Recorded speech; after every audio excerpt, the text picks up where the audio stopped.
On est parti. Hop.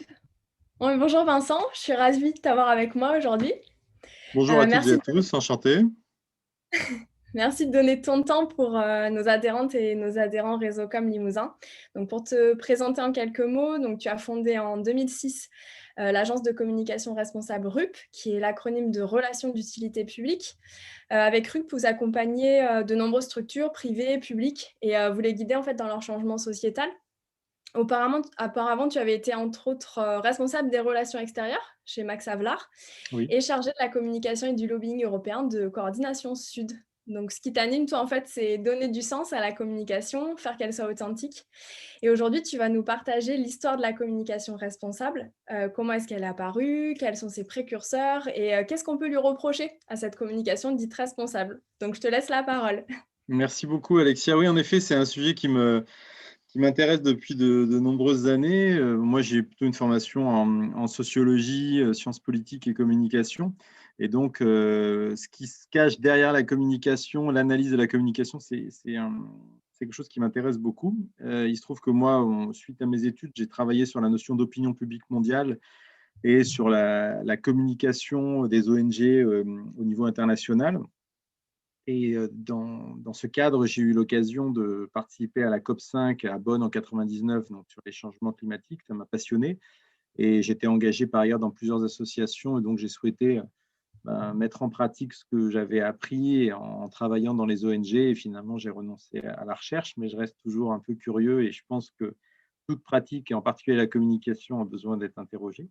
Et donc, la communication responsable n'y échappe pas dans le sens où il y a un risque toujours de dire que comme la communication responsable, elle est parfaite et donc il ne faut pas la remettre en cause. Or, je pense qu'en l'occurrence, c'est une notion qu'il faut vraiment interroger. Et par conséquent, je voulais partager avec vous quelques éléments là-dessus. À la fin des années 80, en fait, il y a eu les premiers ouvrages sur la communication des associations, la communication des causes. Donc, c'était une partie de la communication, une nouvelle partie de la communication, puisque les associations ont commencé à faire pas mal de communication, notamment pour récolter des fonds. Et donc, on va dire, la communication engagée, elle vient de là essentiellement. Et puis en 92, s'est créée l'association RAP, Résistance à l'agression publicitaire, qui a pas mal, entre guillemets, sévi donc, dans les années 90 pour dénoncer l'excès en particulier de publicité, l'excès de publicité, les panneaux publicitaires, et puis aussi les messages parfois mensongers ou trompeurs. Et une date importante, ça a été donc la première sortie du guide éco-communication de l'ADEME en 2005. Donc l'ADEME, qui est l'agence de l'environnement et de la maîtrise de l'énergie, est une agence publique donc, qui est liée au ministère de l'écologie. Donc depuis 15 ans, réfléchit sur le sujet de l'éco-communication et donc a sorti ce guide qui a été régulièrement actualisé. Il y a une version 2020 pour travailler sur les messages, sur les parties prenantes des acteurs de la communication, sur les pratiques des communicants. Donc ça, c'était une première étape. Entre 2006 et 2009, il y a eu une multiplication des publicités trompeuses et qui en fait utilisaient le greenwashing, qui invoquaient des éléments écologiques qui n'étaient pas vrais, qui faisaient croire à des qualités écologiques de tel produit ou tel service, ce qui n'était pas le cas. C'était en particulier le cas de publicité émanant de constructeurs automobiles ou d'énergéticiens. Et ça a donné lieu à la création en 2007 de l'Observatoire indépendant de la publicité, qui est lancé par différentes ONG, qui a vraiment pris une part importante pour dénoncer ces pratiques de greenwashing. Alors, il se trouve que moi, mon premier client, quand j'ai lancé l'agence, c'était l'Alliance pour la planète. C'était un réseau qui existe depuis et qui, pendant un an, a rassemblé les 120 principales associations environnementales françaises et qui est à l'origine du Grenelle de l'environnement. Et à cette époque, donc cette époque 2006-2007, elle est assez charnière. Donc avec, je le disais, la création de l'Observatoire indépendant de la publicité, il y a aussi la création de l'association Advisor pour promouvoir la communication responsable avec un certain nombre de communicants, de responsables d'agences qui ont commencé à se préoccuper de ces sujets-là. Il y a eu le Grenelle de l'environnement dans lequel la question de la publicité a été abordée. Et en 2008, s'est créé un autre collectif qui s'appelait le collectif des publicitaires éco-sociaux innovants, qui est devenu ensuite l'association pour une communication plus responsable, et donc qui rassemblait des responsables d'agences de communication qui souhaitaient mettre davantage d'éthique dans la profession. En 2010, il y a un livre assez important qui s'appelait La communication responsable, qui a été publié par 3 auteurs, Alice Audouin, Agnès Rambaud-Paquin et Anne Courtois, donc, qui étaient des personnes qui évoluaient dans le domaine du développement durable et de la communication, un livre qui a aussi été assez important dans ce domaine. Donc voilà, je dirais qu'on aborde et on parle de plus en plus de communication responsable, mais si je voulais faire ce point, c'était pour expliquer que ça fait à peu près une quinzaine d'années que le sujet est traité, que les acteurs professionnels de la publicité, que ce soit la ACC qui rassemble les agences, la RPP, sont bien conscientes de la problématique, la traitent, entre guillemets, pas suffisamment à mon goût et au goût de beaucoup de gens, mais disons qu'elle est quand même traitée par les acteurs de la publicité. Alors ensuite, je voulais faire un petit point sur les précurseurs, j'en ai cité quelques-uns de la communication responsable.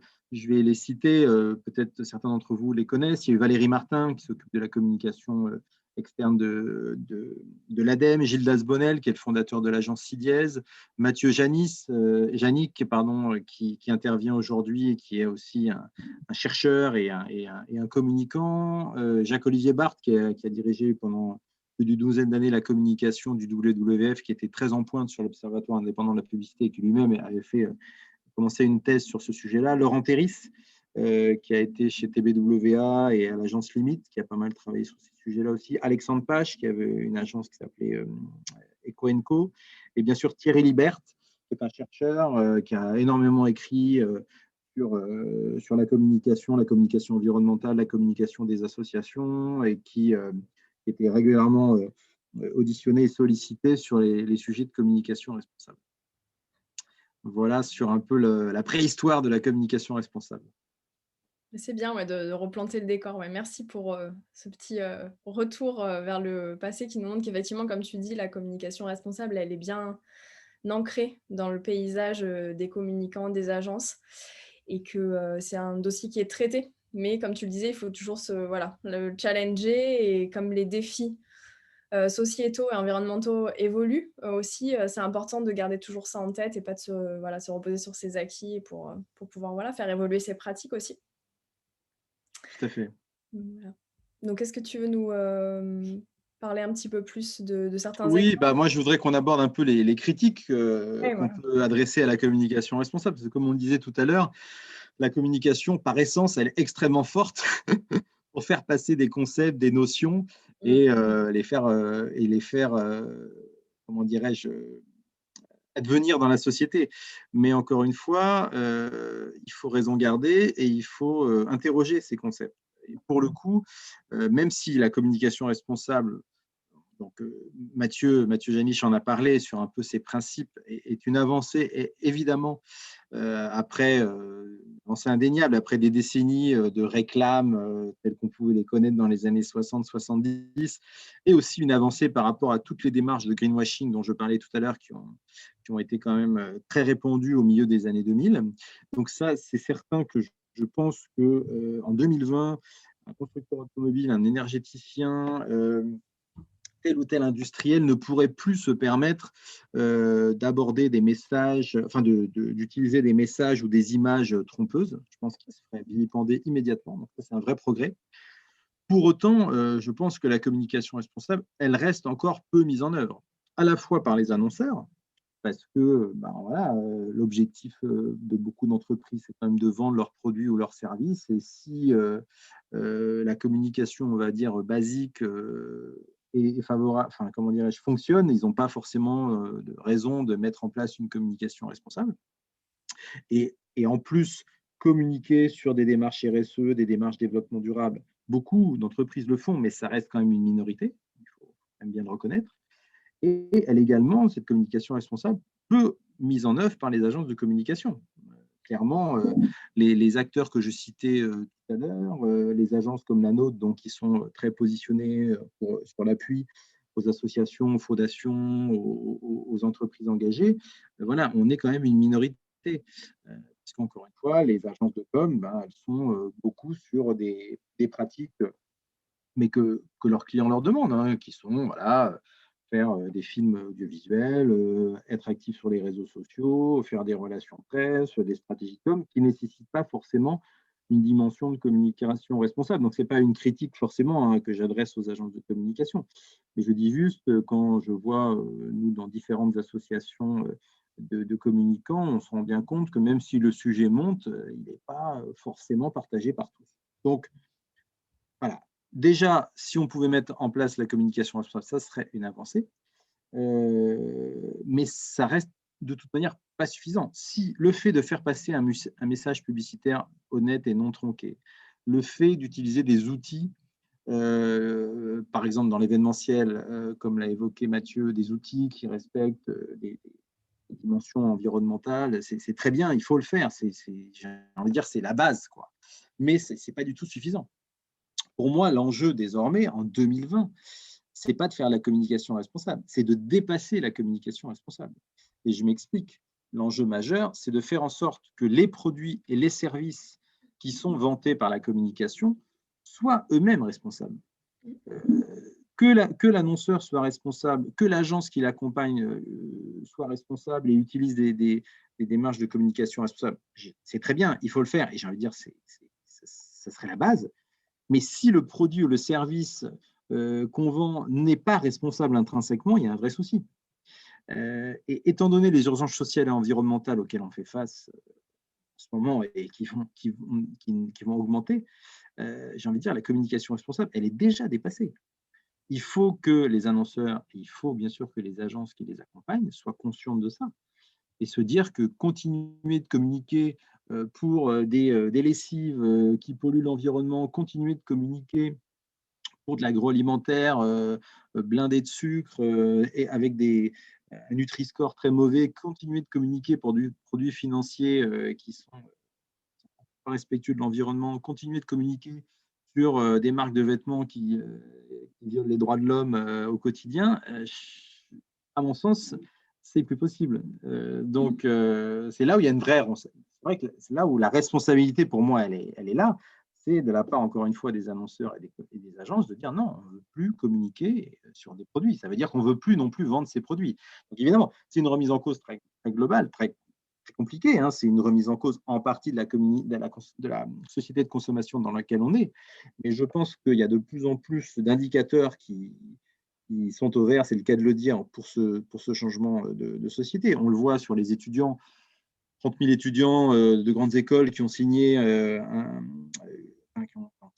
manifeste pour faire en sorte, pour dire qu'ils ne voulaient plus travailler dans des entreprises qui ne respectaient pas les démarches, enfin, des engagements sociaux environnementaux, les alumni du développement durable, des gens qui sont en poste dans des entreprises voilà, qui se préoccupent de plus en plus de ces sujets. C'est vrai que depuis 2 ans, les manifestations des jeunes contre le climat, il y a une prise en compte de plus en plus forte de ces sujets.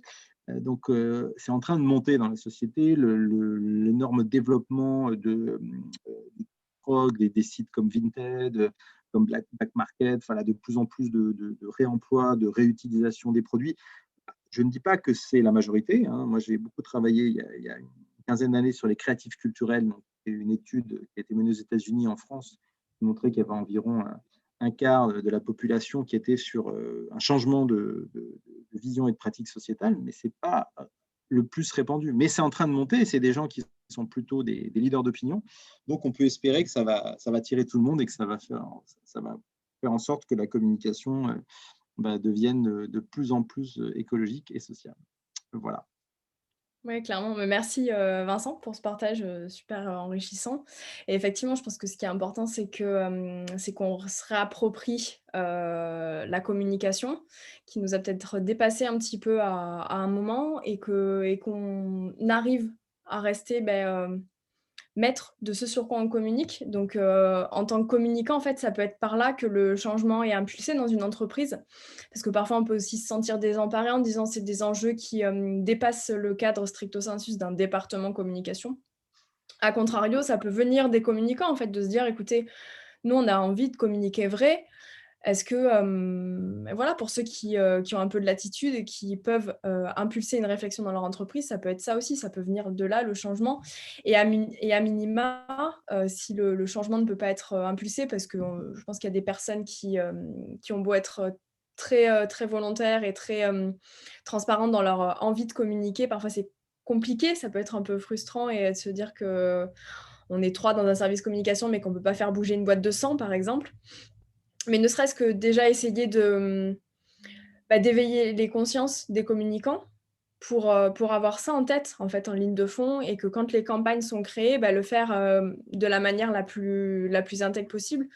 Parce que communiquer nous engage, c'est un engagement en Mais termes. bon, moi, je suis très optimiste parce qu'il y a une tribune qui est parue dans Le Monde il y a quelques semaines, une autre dans CB News, signée par des communicants, des responsables d'agences de communication, qui vont, à mon sens, beaucoup plus loin que la communication responsable et qui disent, en effet, on ne peut plus continuer à communiquer sur des produits et des services qui sont extrêmement dangereux pour l'environnement. Donc là, euh, on va dire la communication responsable des années 2000, elle est déjà dépassée par des agences, notamment des jeunes agences et puis des jeunes communicants qui sont dans cette génération, qui sait qu'elle va subir de plein fouet le changement climatique et qui sait très bien que la communication a un rôle à jouer et qui veut jouer ce rôle. Donc, il faut être optimiste quand même, Ouais, clairement, et l'envie d'être aligné avec ses propres valeurs personnelles aussi, bien de sûr. communiquer dans son entreprise de manière transparente sur des choses qui nous engagent à titre personnel aussi, c'est important. Donc voilà, si ça peut